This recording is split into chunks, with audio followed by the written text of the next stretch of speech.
And as soon as it was morning, the chief priest held a consultation with the elders and scribes and the whole council. And they bound to Jesus and led him away and delivered him over to Pilate. And Pilate asked him, "Are you the king of the Jews?" And he answered him, "You have said so." And the chief priest accused him of many things. And Pilate again asked him, "Have you no answer to make? See how many charges they bring against you." But Jesus made no further answer, so that Pilate was amazed. Now at the feast he used to release for them one prisoner for whom they asked. And among the rebels in prison who had committed murder in the insurrection, there was a man called Barabbas.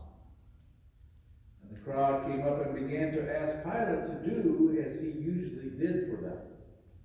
And he answered them, saying, "Do you want me to release to you the king of the Jews?" For he perceived that it was out of envy that the chief priests had delivered him up.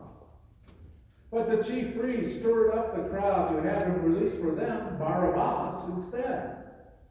And Pilate again said to them, "Then what shall I do with the man you call the king of the Jews?" And they cried out again, "Crucify him."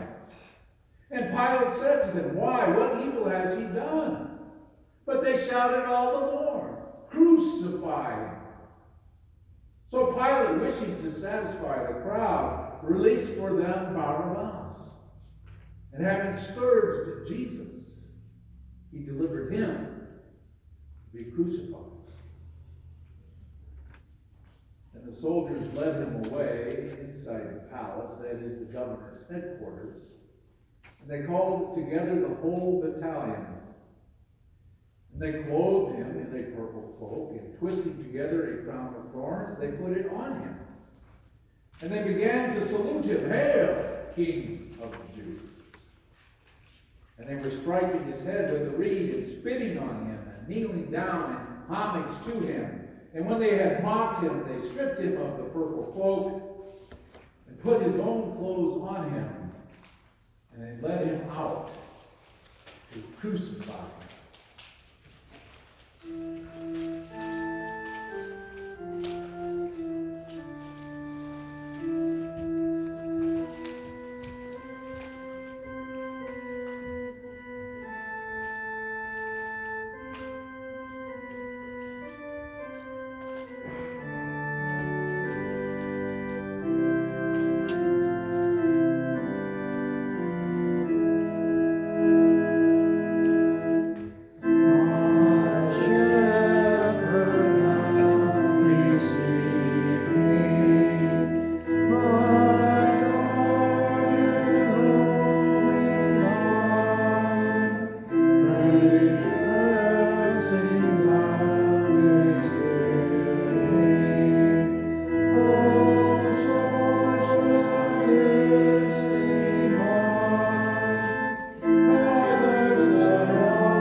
passerby, Simon of Cyrene, who was coming in from the country, the father of Alexander and Rufus, to carry his cross.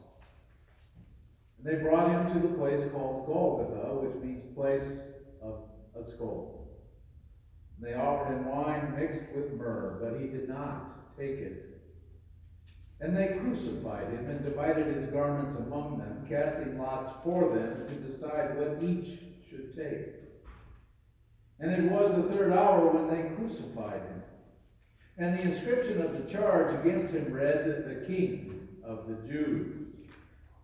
And with him they crucified two robbers, one on his right and one on his left. And those who passed by derided him, wagging their heads and saying, "Aha! You who would destroy the temple and rebuild it in 3 days, save yourself and come down from the cross." So also the chief priests with the scribes mocked him to one another, saying, "He saved others, but he cannot save himself." Let the Christ, the King of Israel, come down now from the cross, that we may see and believe. Those who were crucified with him also reviled him. And when the 6th hour had come, there was darkness over the whole land until the 9th hour. And at the 9th hour, Jesus cried with a loud voice, "Eloi, Eloi, lema sabachthani," which means, my God, why have you forsaken me?"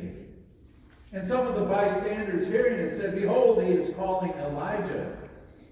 And someone ran and filled a sponge with sour wine, put it on a reed, and gave it to him to drink, saying, "Wait, let us see whether Elijah will come to take him down."